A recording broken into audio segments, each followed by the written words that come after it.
The third quarter labour force survey reveals that South Africa's economy absorbed an additional 240,000 jobs between the 1st of July and the 30th of September in 2022. This bolstered employment by 1.3%, which equates to a total of 15.8 million jobs.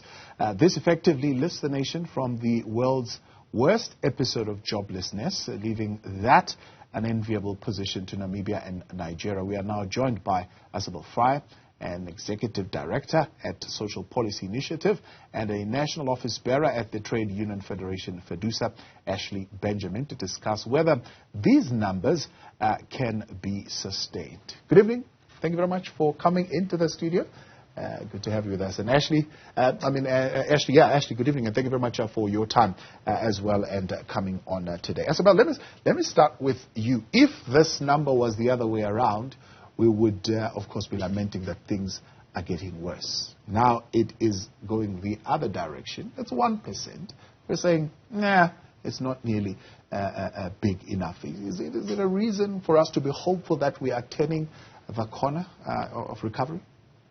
I think that, we do have to acknowledge that there has been a slight reduction in the statistics that we have before us, and I think that we need to be positive about that. But I would caution that we need to see that in perspective. So we always work on the broader definition of unemployment because that includes people who are discouraged work seekers who've given up looking for work. So in effect, we are still at 43.1% of unemployment in South Africa. And we can, as the evening progresses, we can break down where the sort of greatest levels of unemployment are.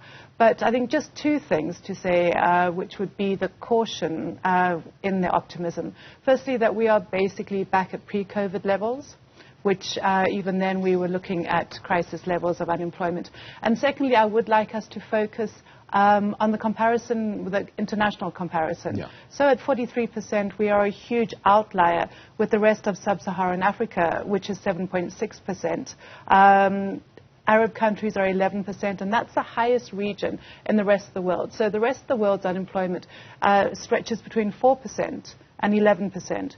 We are celebrating 1% down from 44% to 43%.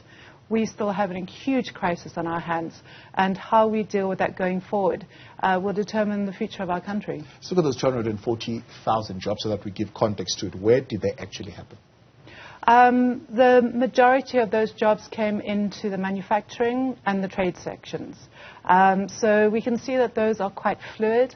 It is interesting, and I think that had a number of us quite perplexed when the figures were released this morning, because given the high levels of inflation, given the impact of Eskom, and the general negative business outlook, many of us had expected those unemployment figures to be rising. So that's why I say that it is important to be optimistic about what is happening and to try and dive down a bit deeper into that.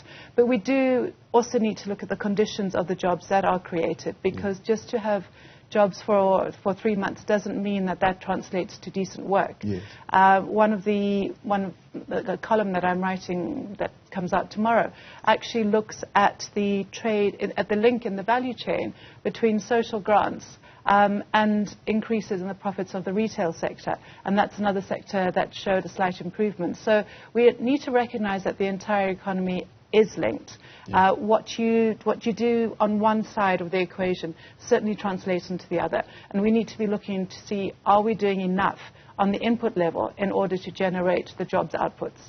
Actually, 32.9% in 3 months through September 2022 from 33.9%. Others saying this would represent is it 3 consecutive declines in unemployment, at least in the consecutive quarters that we have been looking at.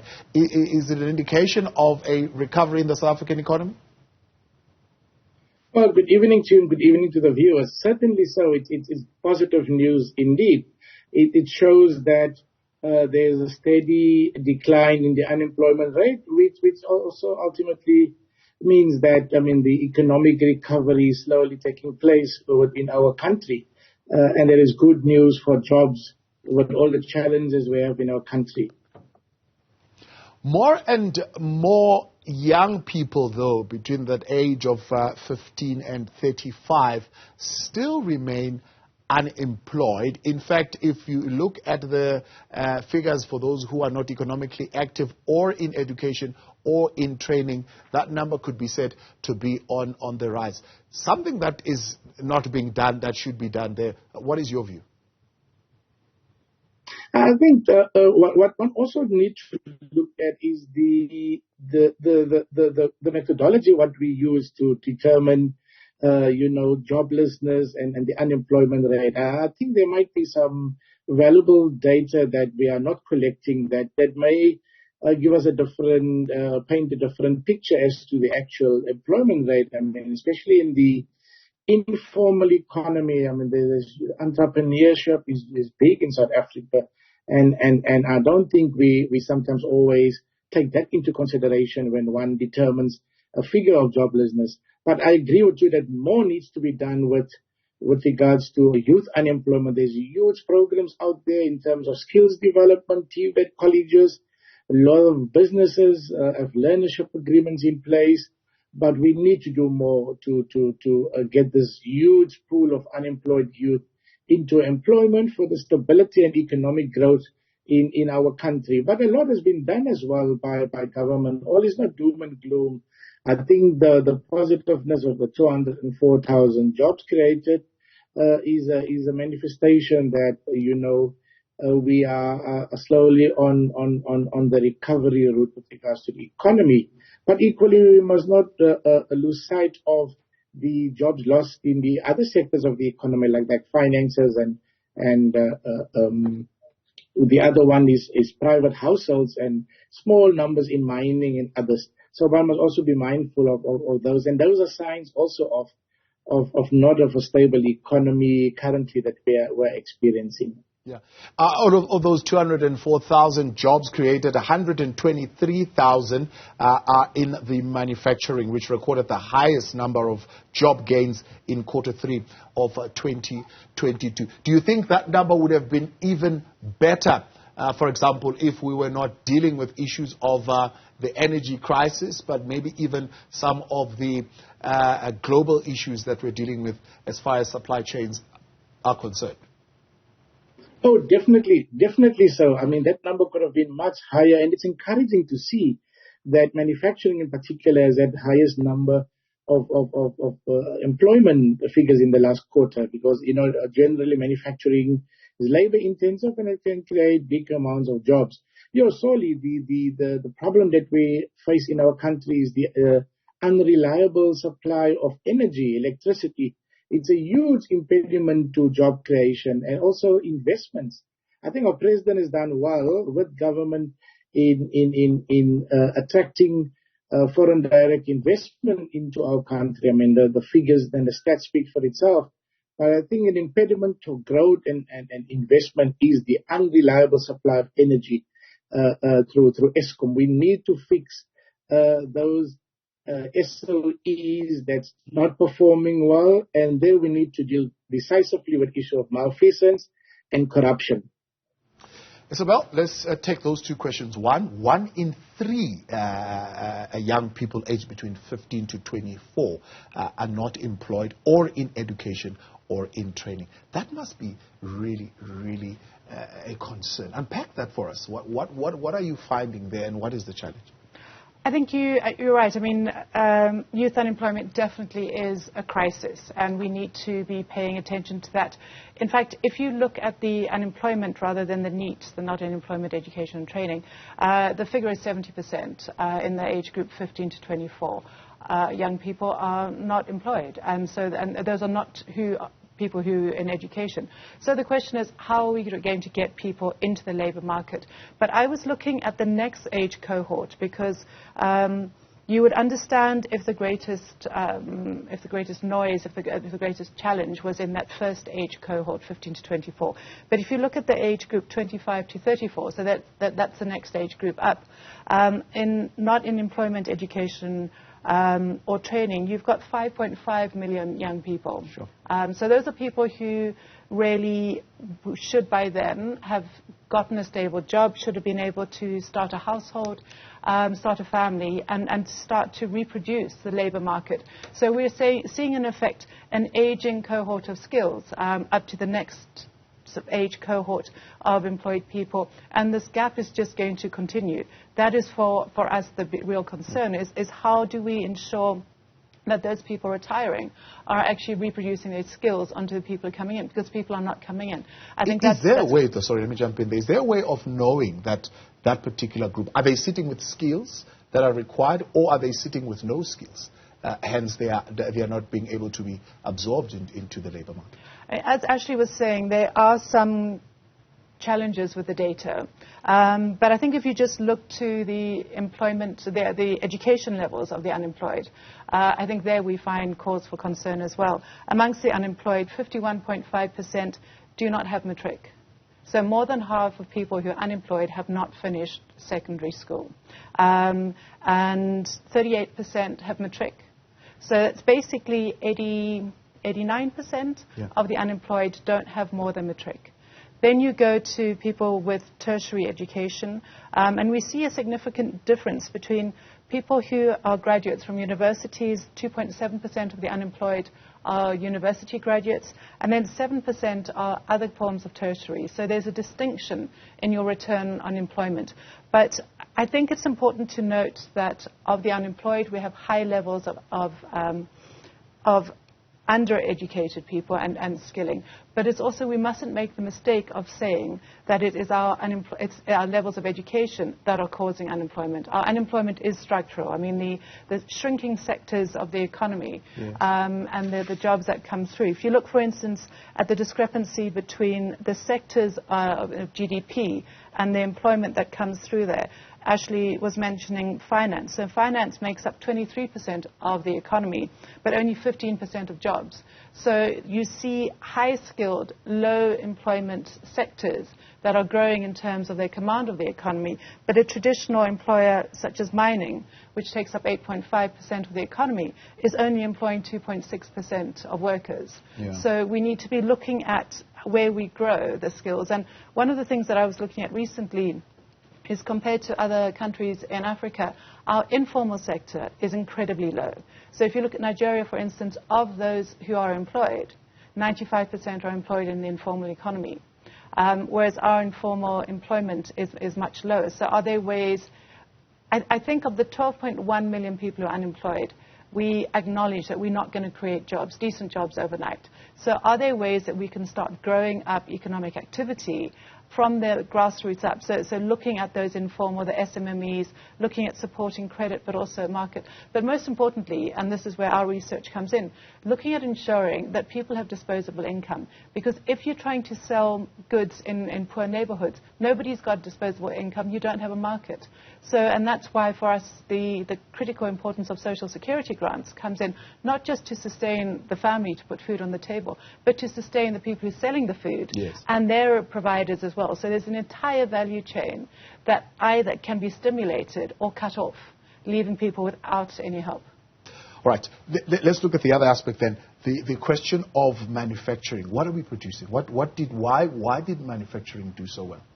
I'm afraid I'm not the person to ask that question to, and hopefully Ashley is. I look more at the generic figures and the trends rather than the sectors. Ashley, do we know what are we manufacturing? What created that kind of boom?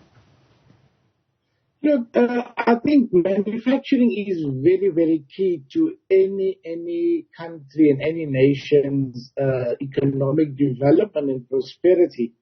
And we've seen now the latest stat shows that the biggest number of jobs was created in manufacturing. And I think in South Africa, we must not underestimate the impact that COVID has had on our economy, that disastrous effects. But we can see that we are picking up the pieces and the economy is growing, slowly, but on a positive trajectory. So there, I want to come to that point. If we want to really deal with the systemic youth unemployment, the reindustrialization of the economy, massive infrastructure projects, massive investment by private capital, together with government programs, that is the recipe for creating jobs and economic development. Just to name a few, if you look at recently, SAB has announced huge job creation project in KwaZulu-Natal, in Durban, particularly the South Basin, that will create approximately 25,000 jobs in the value chain. Toyota South Africa, with the Corolla Cross hybrid model, has injected billions of rands in the local economy in eThekwini, Durban. Equally, Ford Motor Company in Roseland, in Pretoria, has pumped in billions of rands, creating hundreds of decent jobs that add value, that feed more than one family and create that economic development that we need. So that is the recipe that we need. Good, proper partnerships between all the stakeholders, government, business, labor, community. That is the recipe for us in order to arrest this triple challenge of poverty, unemployment, and inequality in our country. And obviously, our public transport system is another impediment to growth, because in many instances it becomes very expensive for workers if they have to take alternate transport to work, unreliable trains, and create more problems for workers, not only being loss of income, but also a less production in the economy and less economic development. Although the transport sector did see a significant jobs gain of about 33,000, maybe the many trucks that are on our roads could probably be the explanation of that, because of a rail that is not functioning the way that it is supposed to. We'll look more into those numbers when we continue next, and whether or not there are things that need to be done policy-wise, especially it's about looking at the private household losing 36,000 jobs. I wonder what that has got to do with. Stay with us. In Focus continues in a moment.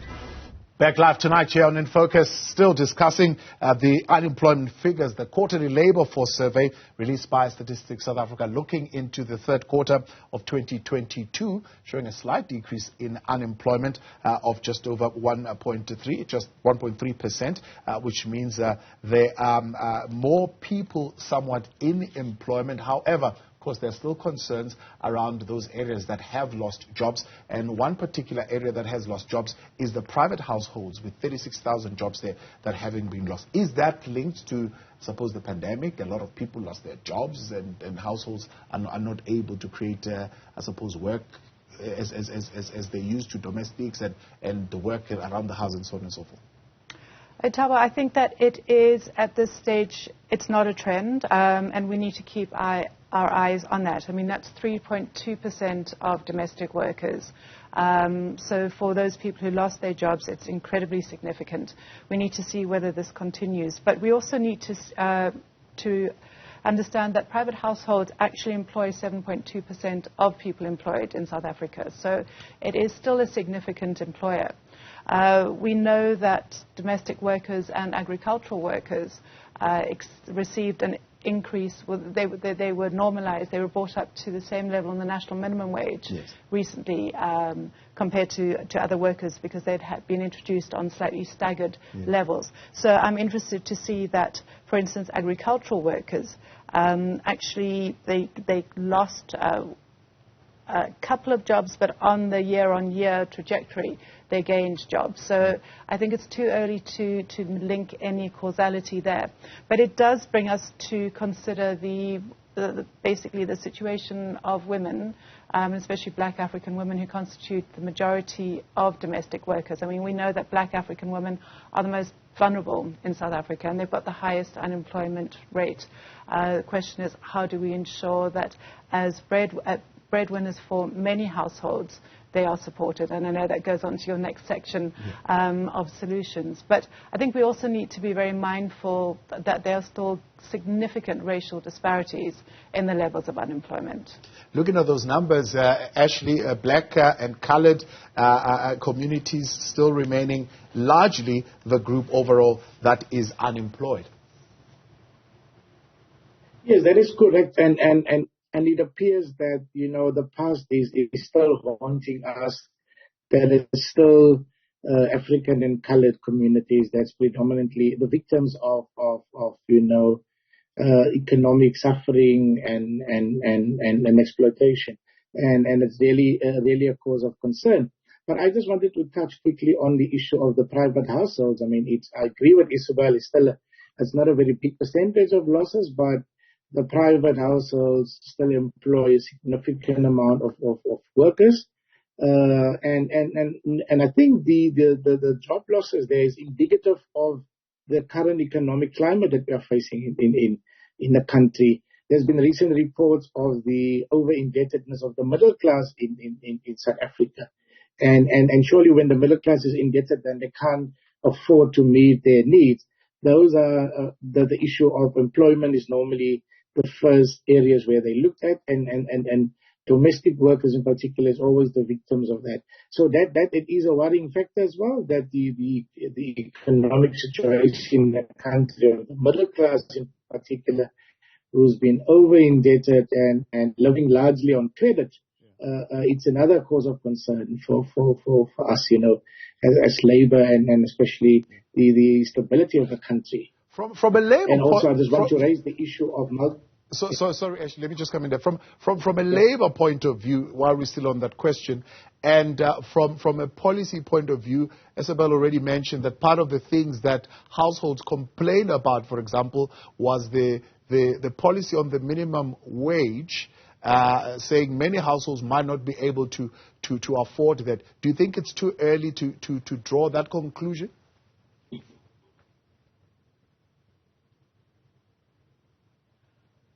I think my view is it's too early to cite the national minimum wage as part of the factors that created or contributed to unemployment. I think it's more administered prices that's the biggest evil for households and earners, like the high electricity tariffs, the high cost of fuel, the cost of traveling to work and back. Those are serious impediments for growth, and the high food prices itself is not only affecting the poor, the poorest of the poor more, but equally middle class income earners. And I think that is the challenges that we are facing currently, which may contribute towards that segment of job losses in private households. So we need to address that, urgently. Yeah. Hence, I wanted to ask, looking at the trajectory of the inflation and where it's going and what the Reserve Bank is predicting, is that likely going to bite a little bit more? Maybe are we going to see that particular number being affected even more as households are feeling the pinch and are becoming more and more under pressure in terms of paying for electricity? Eskom would probably want another tariff hike with food and oil prices also going through the roof. Indeed. I think it's going to get worse, in particular in the new year. We've already heard that Eskom is seeking double inflation figures for tariff increases. That is unsustainable. I mean, we've seen this interest rate hikes. It is purely unsustainable. You could not put so much pressure on already indebted households, people and especially workers who have not benefited from above inflationary increases. It's a recipe for disaster. So surely the new year, I think, and we can be faced with those challenges, and in particular civil servants as well. I mean, you're well aware of the challenges that they are facing, and the issue of wage increases over the past 3 years. So these are serious challenges that workers face in South Africa. So, but let's take you back. Black African women are the most vulnerable when it comes to unemployment. 39.1%. This is 4 percentage points higher than the national average for women at 35.1%. What are the solutions? What needs to happen there? I mean, part of the things that, for example, we discussed at the Gender-Based Violence Summit is the economic emancipation of women being rather critical, which tells us that part of the problem we are not dealing with gender-based violence is because there are some women who are still economically dependent on their abusers, and we are not addressing their economic situation.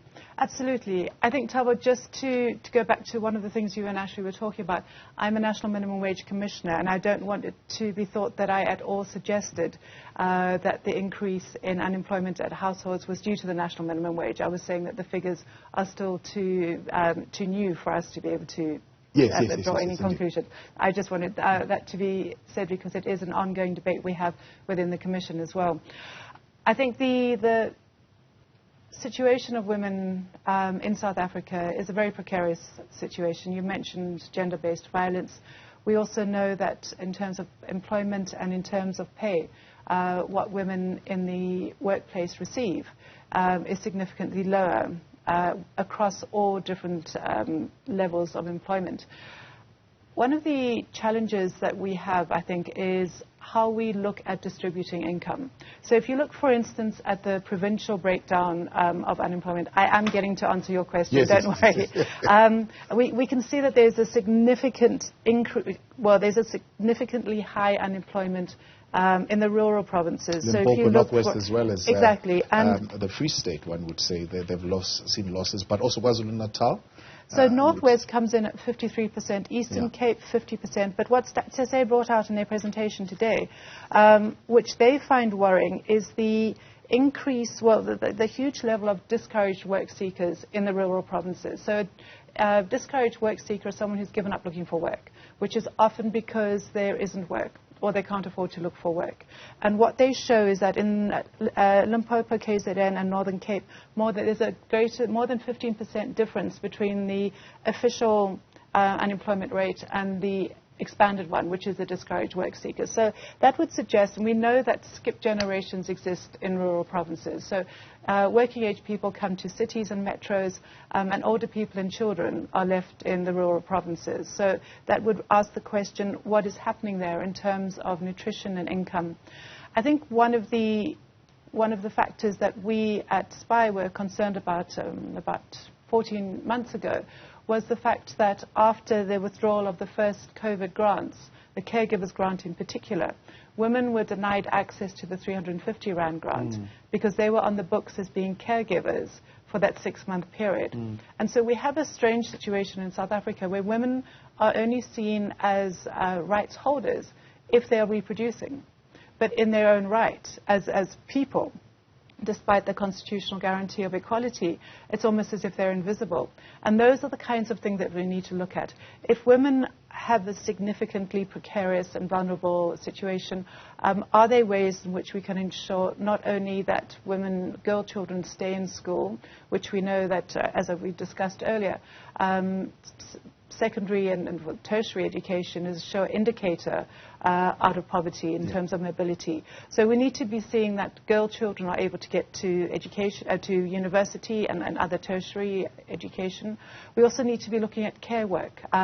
So are there ways in which we can recognize financially the care work that is happening in many communities?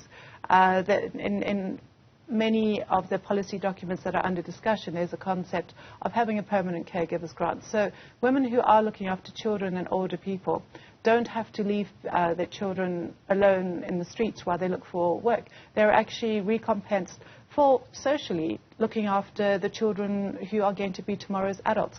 We need to look in a very different way at the possibilities, because as we discussed at the beginning and I showed the international comparisons, our country is unlike any other.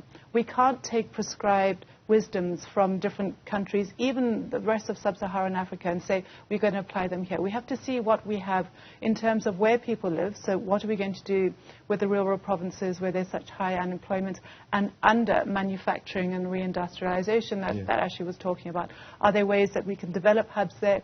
Or do we give income to people where they are and enable them and free them to start being active economic citizens and see that trickle up rather than a trickle down, which is certainly not happening? I know you're a big advocate for the basic income grant. That did not cross my lips tonight. But certainly it would be a good start. Ashley, much appreciated. Thanks for coming on. Isobel, thank you very much for coming into the studio with us tonight. Right, In Focus continues shortly with what's making news from right here at home, beyond our borders and Philadelphia. Stay with us.